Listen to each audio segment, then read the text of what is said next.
The world of carnivores, meat-eating animals. Carnivores are animals that eat meat. Let's explore the exciting world of these amazing meat eaters. What is a carnivore? Carnivores are animals that mostly eat other animals. They have special teeth and claws to help them catch and eat their prey. Big cats. Lions, tigers, and leopards are some of the most famous carnivores. They are strong and fast, and they use their sharp claws and teeth to hunt. Birds of prey. Eagles, hawks, and owls are birds that eat meat.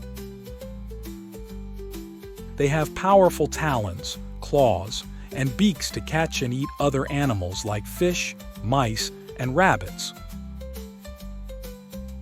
Ocean hunters.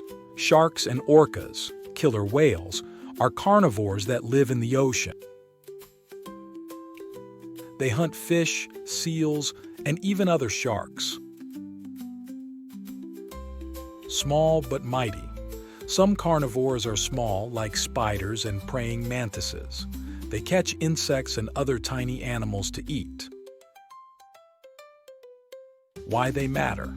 Carnivores are important for keeping nature balanced. They help control the populations of other animals, which keeps the environment healthy. Carnivores come in all shapes and sizes, from big cats to tiny spiders. They play a crucial role in nature, helping to keep the animal world balanced and healthy. Next time you see a lion, an eagle, or even a spider, remember they are all part of the amazing world of carnivores.